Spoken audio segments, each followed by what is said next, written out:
Hello viewers, welcome back to my YouTube channel. हम पढ़ रहे हैं a treatise on organon of medicine part second by professor Ashok Kumar Das. तो हमने इसमें बहुत सारे टॉपिक ऑलरेडी कवर कर लिए हैं। लास्ट लेक्चर में हमने पढ़ा था कि इम्प्रॉपर सिलेक्शन ऑफ मेडिसिन के बारे में, इंटरमिटेंट डिसीज़ के बारे में। अब हम पढ़ रहे हैं फेवरेट रेमेडीज़ के बारे में। तो स्टार्ट करते हैं।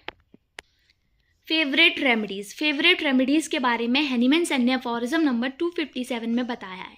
Many physicians employ their favourite remedies for treating diseases because those medicines were found repeatedly to be very effective in those diseases. बहुत सारे फिजिशियन क्या करते हैं, उनकी कुछ फेवरेट रेमेडीज़ होती हैं और उनको वो रिपीट करते हैं। बहुत सारे केसेस में बहुत सारी डिसीज़ को ट्रीट करने के लिए वो रिपीटेडली उन्हें यूज़ करते हैं क्योंकि वो उन बीमारियों में इफेक्टिव होती हैं। Such success with a particular type of disease lead the physician to consider the medicine as a specific one. और ऐसी सक्सेस मतलब एक के बाद 2, 3, 4, 5 केस जैसे ठीक हो गए, जैसे हमारे पास 7 केस आए उसमें से 5 केस अगर ठीक हो गए उस मेडिसिन से, तो ऐसी सक्सेस से क्या होगा, वो पर्टिकुलर टाइप जो डिसीज़ है उसको फिजिशियन ही कंसिडर कर लेगा कि वो मेडिसिन है उस डिसीज़ के लिए स्पेसिफिक है। Whenever they found a similar disease, they employ the so-called specific medicine as his favorite remedy. तो फिर क्या होगा, जब सिमिलर डिसीज़ फिर और आएगी तो क्या करेगा, वो अपनी स्पेसिफिक मेडिसिन जो उसने लगाया ये स्पेसिफिक है उसको उठाएगा और अपनी फेवरेट रेमेडी जो उसकी है उसे उठा के दे देगा। जबकि हमने पढ़ा था कि होम्योपैथी में स्पेसिफिक रेमेडी नहीं होती, वो पर्टिकुलर केस के लिए होती हैं, किसी डिसीज़ के लिए नहीं होती। तो है तो नहीं वो स्पेसिफिक, पर वो उसको स्पेसिफिक कंसिडर कर रहा है। Such administration of the favourite medicine by the physician often result in the neglect of other medicine. और अगर ऐसे एडमिनिस्ट्रेशन करता रहा, कोई फिजिशियन अपनी फेवरेट मेडिसिन ही दे रहा है, तो ऐसे क्या होगा, जो बाकी मेडिसिन है वो निग्लेक्ट हो जाएंगी, which could have been more useful in such cases, जो इन केसेस में ज़्यादा उपयोगी हो सकती थी। Thus some remedies of rare use which sometimes are more suitable consequently more serviceable are often neglected. तो ऐसा करने से क्या होगा, बहुत सारी रेमेडीज़ हैं जो रेयरली यूज़ होती हैं, जो कि बहुत ज़्यादा सूटेबल हैं और ज़्यादा सर्विसेबल हैं, मतलब जो ज़्यादा सर्विस प्रोवाइड कर रही हैं, ज़्यादा प्रॉपर तरीके से क्योर कर रही हैं, वो निग्लेक्ट हो जाएंगी। Doctor Hahnemann has advise the physician to investigate each case as a fresh case.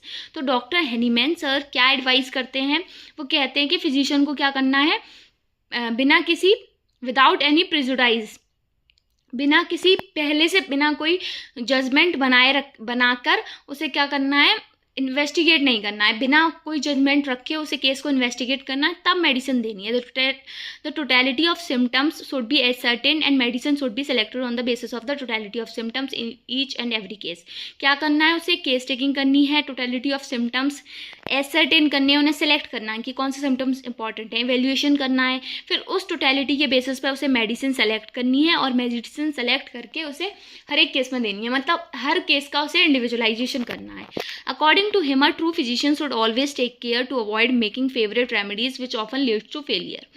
अब उनके अकॉर्डिंग क्या है, जो ट्रू फिजिशियन, जो सच्चा फिजिशियन होगा, फिजिशियन कौन, जो आर्ट ऑफ हीलिंग प्रैक्टिस कर रहा है, तो वो ट्रू फिजिशियन कौन होगा, जो इस बात का ध्यान रख रहा है कि वो फेवरेट रेमेडीज ना बनाए, ताकि उसका जो भी उसका काम है क्योर करना, सफरिंग से बचाना, उसमें उसे कोई फेलियर ना मिले। तो हमने देखा कि due to the use of favourite remedies some remedies of rare use which would have been more suitable to the cases are neglected. मतलब फेवरेट मेडिसिन के यूज़ की वजह से कुछ मेडिसिन ऐसी हैं जो रेयरली यूज़ होती हैं पर वो ज़्यादा सूटेबल हैं, उनको निग्लेक्ट कर दिया जाता है। तो हैनीमैन सर ने कहा इससे अच्छा हम क्या करें, इंडिविजुअलाइजेशन करें हर एक केस का बिना किसी प्रेजुडाइज के। ठीक है, आगे देखते हैं। On the contrary sometimes the physician often neglect some remedies. दूसरी तरफ क्या होता है, फिजिशियन कुछ रेमेडीज को निग्लेक्ट कर देता है, which when previously employed produced bad effect as they are unhomoeopathic for case. कि उसने 1-2 बार वो रेमेडी दी पर वो अनहोम्योपैथिकली सेलेक्ट हुई थी, उसने अच्छे से सेलेक्ट नहीं की थी, तो उससे बैड इफेक्ट आ गया। वो उस केस के लिए अनहोम्योपैथिक थी, सिमिलर नहीं थी, तो उससे बैड इफेक्ट आ गया। तो अब फिजिशियन अगली बार से उनको निग्लेक्ट करता है। It is almost always due to an erroneous selection. और ये होता किस वजह से, क्योंकि उसके सिलेक्शन में एरर था। फ्रॉम हिज फॉल्ट देयरफॉर, मतलब उसका खुद का फॉल्ट था।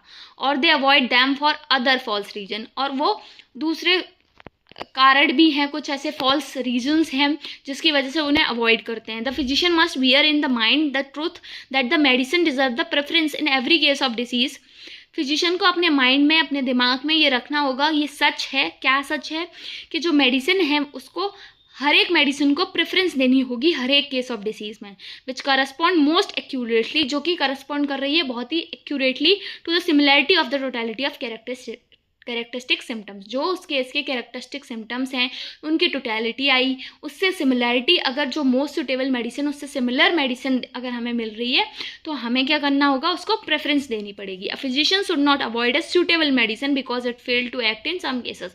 तो मतलब क्या है, ओवरऑल समरी देखें तो एक फिजिशियन को जो मेडिसिन सुटेबल मेडिसिन है उसे अवॉइड नहीं करना है क्योंकि वो कुछ केसेस में फेल हो गई, तो इसका मतलब ये नहीं वो हमेशा फेल होगी। अगर हम उसे homoeopathically most similar medicine select करके एम्प्लॉय करेंगे तो वो अच्छे से काम करेगी। तो ये था छोटा सा topic favourite remedies, aphorism number 257 में बताया, आप लोग वहाँ से भी पढ़ सकते हैं। तो अगर आपको ये वीडियो पसंद आई हो तो लाइक करें, चैनल को सब्सक्राइब करें, और कोई भी क्वेरी है तो कमेंट सेक्शन में पूछ सकते हैं। Thank you for watching.